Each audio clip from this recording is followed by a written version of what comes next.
programa a seguir é livre para todos os públicos.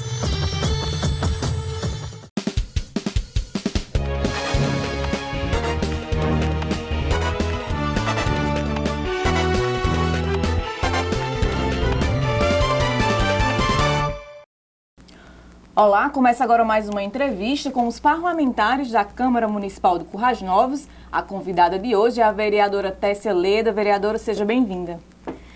Eu que agradeço, esse espaço para a gente conversar um pouco, para as pessoas que estão nos assistindo em casa, assim, ter uma visão mais panorâmica, do trabalho do nosso mandato, do trabalho, da Câmara Municipal de Currais Novos. Vereadora, devido a esse cenário de pandemia que nós estamos vivendo, a mesa diretora da Casa criou uma comissão especial parlamentar para fiscalizar os investimentos, os recursos que são utilizados no enfrentamento à pandemia, no combate à Covid-19. A senhora faz parte dessa comissão, junto com outros parlamentares. Conta para a gente como é que tem sido o trabalho dessa comissão. É uma comissão muito importante, inclusive por recomendação do próprio Ministério Público, que as câmaras elas acompanhem a execução desses recursos que vêm destinados ao enfrentamento do Covid-19. E aí fui convidada a compor essa comissão, fiquei muito feliz, porque é muito importante que a população se sinta segura, saiba que existe uma comissão acompanhando de perto, a aplicação desses recursos. Eu falo assim de uma forma geral, não que haja nenhuma suspeição em relação à prática, da aplicação desse recurso, mas pelo processo da transparência mesmo, da importância da transparência na aplicação do recurso público. No início dos trabalhos, começou a chegar várias demandas e a gente percebeu que haveria necessidade de uma segunda comissão que desse conta do andamento das ações, Começou a chegar muita demanda nesse sentido. E a nossa comissão é uma comissão muito específica, que ela trabalha a aplicação do recurso em si, Então, a gente, nessa primeira reunião, a gente já sentiu a necessidade de que a Câmara formalizasse outra comissão, mas com essa outra metodologia. Nós começamos a avaliar os primeiros processos dos recursos advindos com esse destino e que já tenham sido executados, pagos e encerrados. Então, a gente está fazendo esse trabalho. Paralelo também ao que já é feito. O município, a gestão já faz uma prestação de contas para o Tribunal de Contas, Então, já existe uma fiscalização, maior, eu digo até, mas é importante que tenha essa fiscalização também no âmbito local, Vocês estão elaborando uma planilha, não é isso? Foi até uma sugestão nossa que a gente fizesse uma planilha, porque o que eu justifiquei e os demais vereadores, o vereador Carlos Magno e o vereador Marcos Xavier, acataram de imediato. É que, infelizmente, a pandemia ela não vai se encerrar esse ano, mas o nosso mandato, sim, Então, e a comissão ela vai terminar quando termina os mandatos, esse mandato atual. Então, é importante que a gente instrumentalize,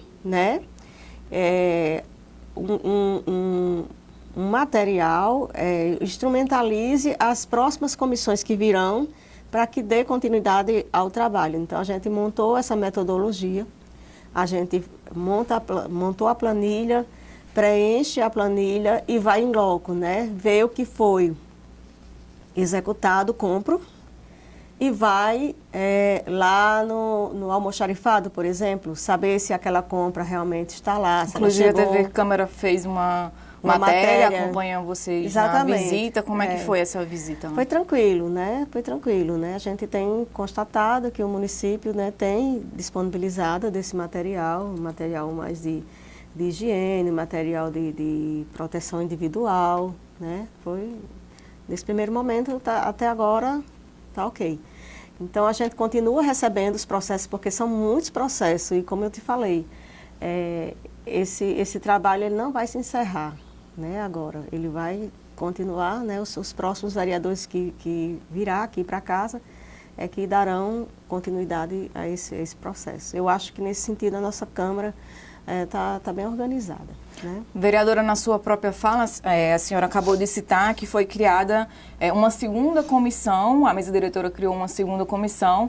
Essa segunda comissão é destinada a acompanhar as políticas públicas no enfrentamento à Covid-19. Foi uma sugestão da senhora, inclusive, nessas reuniões da primeira comissão.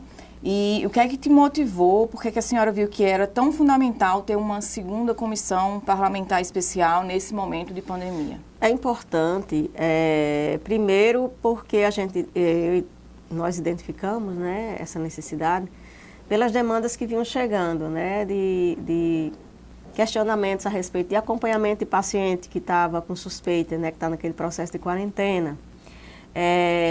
Da questão do pronto atendimento, o tempo de resposta, questão de medicação. Aí a gente percebeu que a gente, como a comissão voltada mais para o financeiro, não daria conta de resolver essa parte. Essas demandas são demandas da população que procuram os vereadores. Procuram os vereadores, né? E também a gente percebeu que a população, ela cobra uma ação mais efetiva do vereador junto à comunidade, né? E a gente tenta explicar para a população que o trabalho do vereador é o parlamento, né? É a fiscalização, a elaboração de leis. Mas esse é um momento atípico, né? É uma pandemia que a gente nunca viu antes, né? Pelo menos essas gerações mais novas não registrou, não vivenciou nenhuma experiência dessa. Então, por se tratar de um momento atípico e desse anseio também da comunidade de ter o vereador mais próximo, recebendo essas denúncias, acompanhando de perto, questionando, vendo se o que foi planejado pela Secretaria Municipal de Saúde está realmente transcorrendo tudo bem. Enfim, eu acho que é um trabalho importante para que o vereador faça. Então, com esses argumentos, a gente sugeriu à mesa diretora e foi acatado, né? E como é que a senhora avalia, vereador, o papel de todos os parlamentares nesse movimento de tentar enfrentar, combater, ultrapassar, né, viver de forma um pouco mais comum, mais normal com a pandemia, apesar de que a gente sabe, como a senhora falou, que não tem uma previsão de que esse momento passe, né, por inteiro. Como é que a senhora avalia o papel do parlamentar e essas ações que a prefeitura está executando para a população? Avaliar os demais é complicado, né, porque assim, bate na questão ética, né, e tudo mais. Mas a gente percebe que tem se feito um esforço, né, minimamente, dentro de uma margem de segurança. Tem vários vereadores que, inclusive, é do grupo de risco, a gente entende que não pode realmente se expor, né? Em relação ao trabalho do município, eu fiquei bastante surpresa, porque quando eu me sentei com a secretária municipal de saúde, eu fiquei muito feliz, muito satisfeita, porque a forma como eu elaborava na minha cabeça, se eu tivesse na assistência, é exatamente a forma como o município está tentando conduzir, né, esses trabalhos. Da questão do acompanhamento nas localidades, né, o mapeamento da área onde esse paciente suspeito ou confirmado de Covid está localizado, né.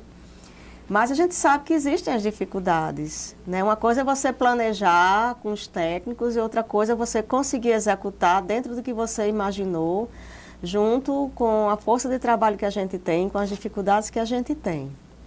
Mas, enfim, eu acho, sinceramente, estou falando até como profissional de saúde, como sanitarista, eu acho, assim, eu me dei por satisfeita em relação ao plano, né? Agora, a gente sabe que essas coisas nem sempre estão no domínio total do gestor, né? A gente sabe que de repente, uma visita ou outra deixa de ser feito, algum registro passa batido, algum material ou insumo, ele não chega a contento, ou não chega no tempo hábil. A gente sabe que, né, existe esses atropelos, mas eu pelo menos, estou achando que a secretaria está indo no caminho certo. Vereador, em relação a emendas parlamentares, a senhora comentou aqui recentemente na tribuna do plenário, que conquistou algumas emendas parlamentares para o município, especialmente no combate à Covid-19 também. Explica para a gente, dá detalhes para a gente dessas emendas conquistadas em relação à pandemia da Covid e também outras emendas parlamentares. Esse mandato, né, assim como outros colegas, tem sido interessante nesse sentido, né? Porque antes não sei se as pessoas acompanhavam, eu sempre gostei de acompanhar, né? Gosto de política. Não era muito comum, né, o vereador ele conseguir trazer, ele dar esse suporte para o município, né? Fazer essa articulação junto aos deputados, junto ao Senado e conseguir trazer, né, recursos para a cidade. E nesse mandato agora, a gente tem sentido que isso tem acontecido com frequência em alguns mandatos específicos, né?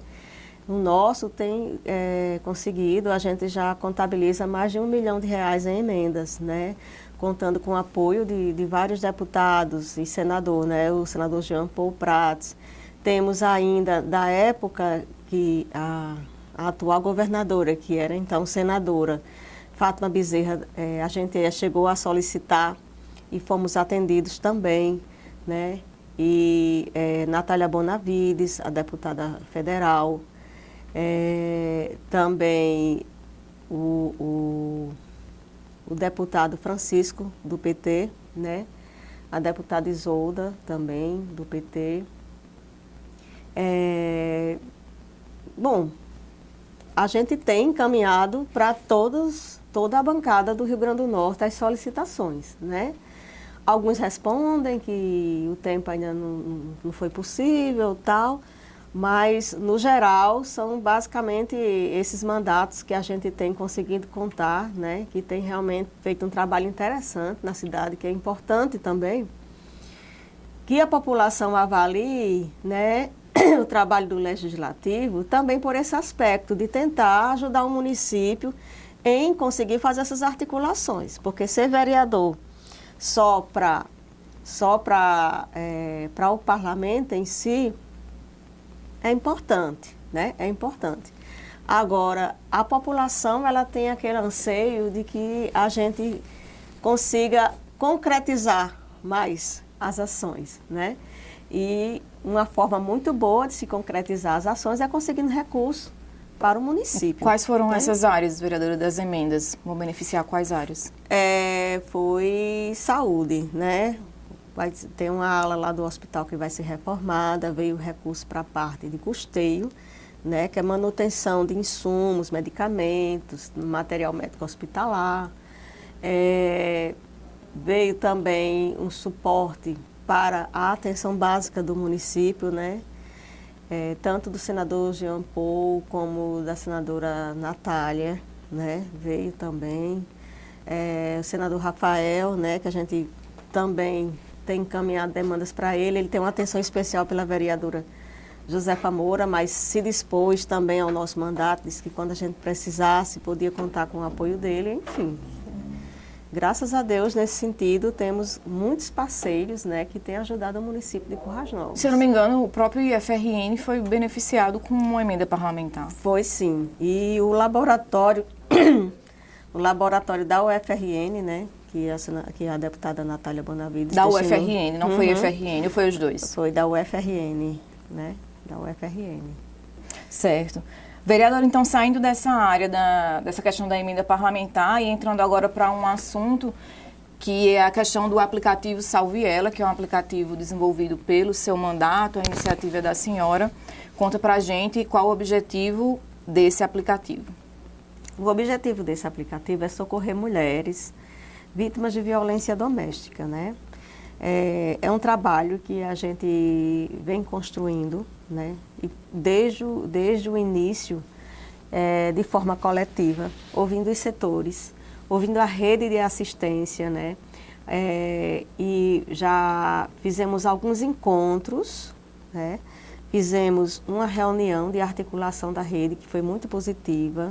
Contamos com vários parceiros, desde o setor da Secretaria de Assistência Social aqui do município de Currais Novos, a Polícia Militar, a Polícia Civil, o Judiciário, né? Tivemos também uma conversa, uma reunião com o Dr. Marcos Vinícius, juiz da nossa cidade, que foi muito solícito, né? Entendeu que nosso trabalho precisa realmente encampar essa luta de forma coletiva e a promover realmente um salto de qualidade nessa questão do atendimento a essas famílias, né? A gente sabe que ele é um grande entusiasta nesse sentido de apoio às famílias, principalmente na questão das crianças, né? Teve também, a gente também se articulou com o Conselho Tutelar do município. Enfim, é um trabalho que nos orgulha muito, porque foi um trabalho construído a várias mãos. A parte intelectual, eu digo, né? Para poder elaborar a parte mais técnica, né? Para o nosso assessor, Carlos Alberto, né? Que a gente chama carinhosamente de Caçarola. Um rapaz extremamente sério, muito inteligente, uma pessoa muito dedicada, né? E que tem conseguido concretizar todos esses nossos anseios para salvar vidas, né? Salvar vidas, na verdade. Então, a gente está naquela fase de luta para a questão da popularização, da divulgação desse instrumento, que a população ainda não está muito apropriada, né? Como é que as pessoas fazem para acessar? É muito simples. Eu, geralmente, o meu site de busca é o Google, né? Eu boto www.salviela.com.br. Só isso. Esse simples endereço já aparece. E aí vocês podem me perguntar, qual a diferença entre ligar para o número da polícia, o 190, e discar o aplicativo? A diferença é que o aplicativo ele tem vários recursos, inclusive o que emite em tempo real a localização da vítima. Isso vai ajudar a polícia a chegar mais rápido para fazer o socorro, enquanto que se você for fazer a ligação, você vai ter que falar, você ainda vai ter que dizer onde você está, né? E o aplicativo não, o aplicativo só em discar.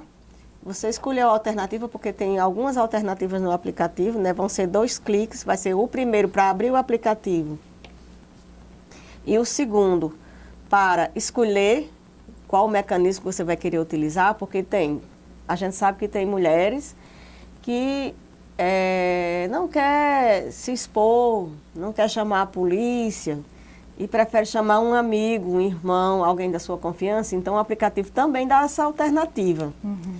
Tem uma alternativa que você pode previamente cadastrar pessoas da sua confiança. Está aqui o aplicativo. E tem como mostrar? Você pode cadastrar pessoas da sua confiança e está aqui.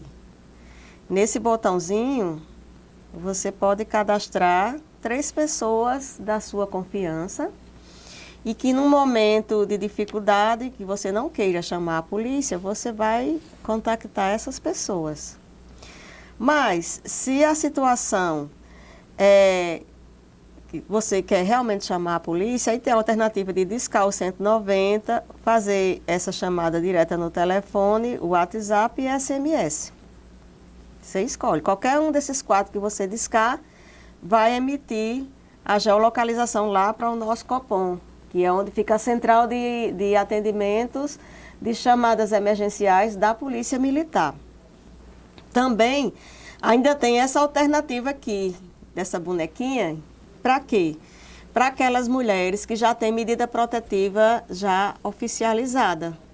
Então, isso aqui foi um pedido do próprio Copom, porque os policiais eles disseram que às vezes aquela mulher que já tem medida protetiva, o agressor dela vai até o encontro dela, agredi-la, e quando ela chama a polícia, ele se evade do local, sai, e às vezes ele passa pela viatura, só que os policiais não conhecem a pessoa e aí não acontece nada. Então, o aplicativo Salve Ela também tem essa alternativa de colocar a foto do agressor, da vítima e do agressor.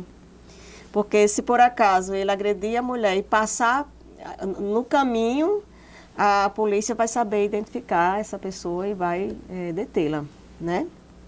Então, enfim, a gente pesquisando os aplicativos com essa finalidade que existe aqui no Brasil, né? Júnior está sempre procurando tudo que sai sujo sobre aplicativo de salvamento de mulheres. Ele conhece tudo. Então, o nosso é o único que é desse jeito, que tem esses recursos, né?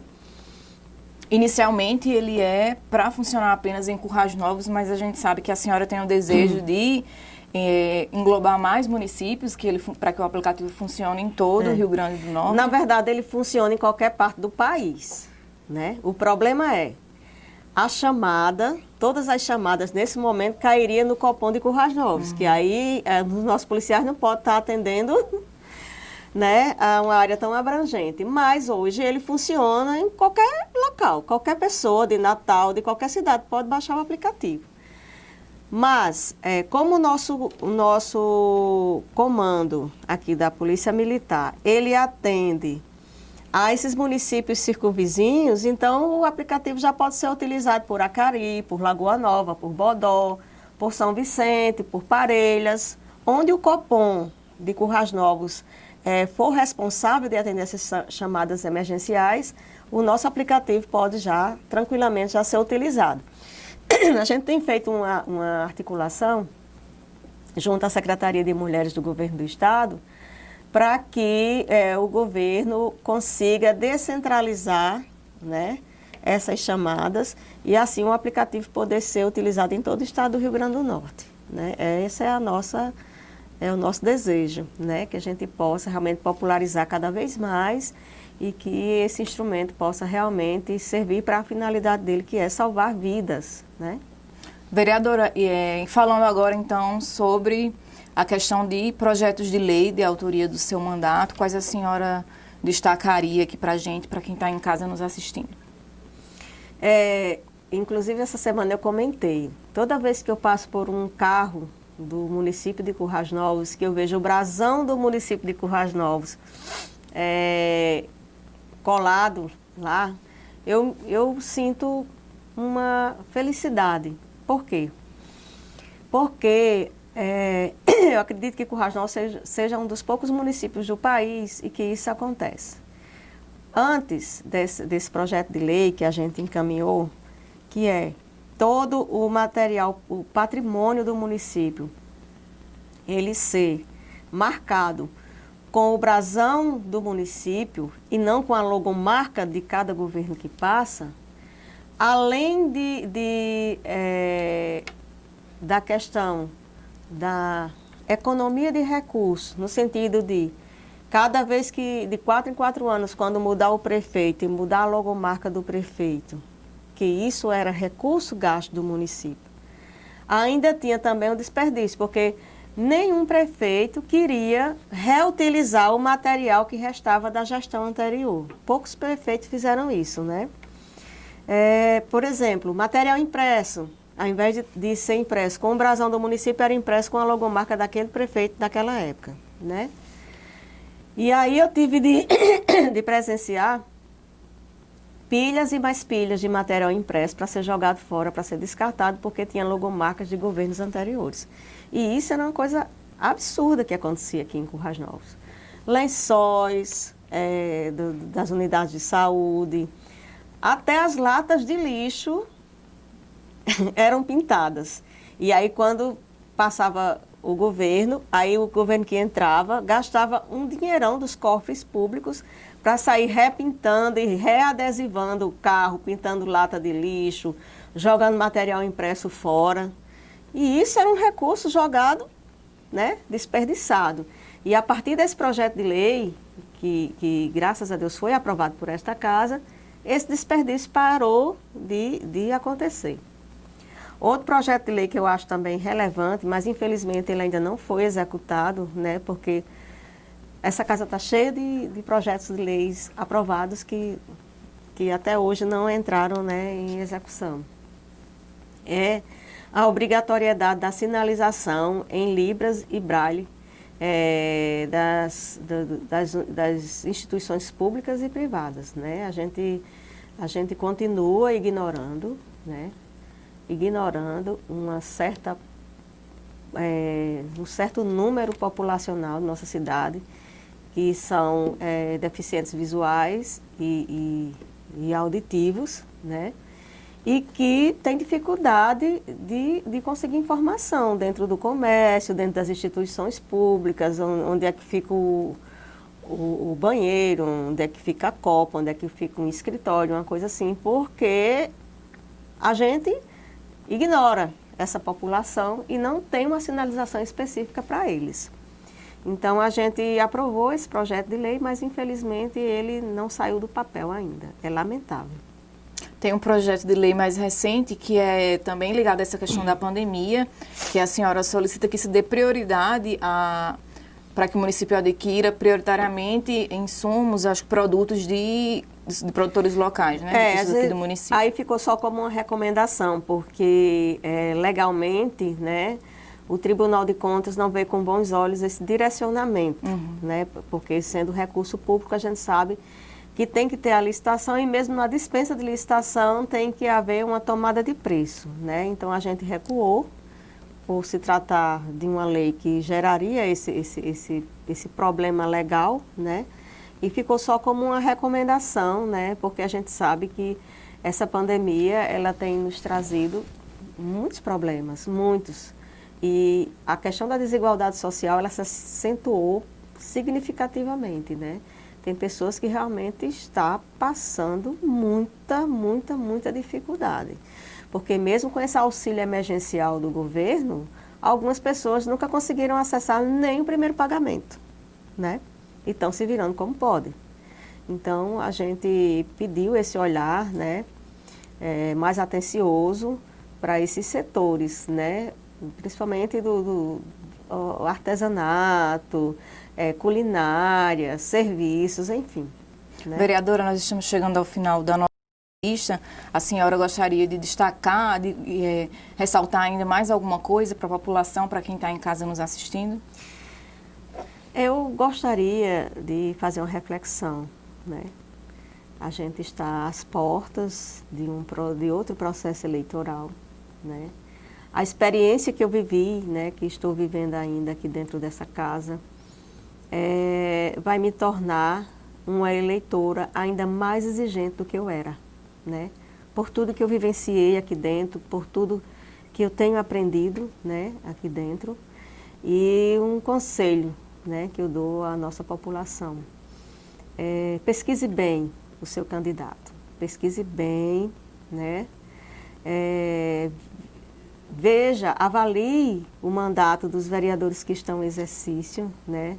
Veja o que eles produziram, o que nós, né? Eu vou me incluir também, apesar de não estar me colocando como pré-candidata, né? Não pretendo, né? Continuo afirmando que não pretendo, né? Só se, não sei nem em que situação eu voltaria atrás, mas assim, eu realmente não tenho o desejo de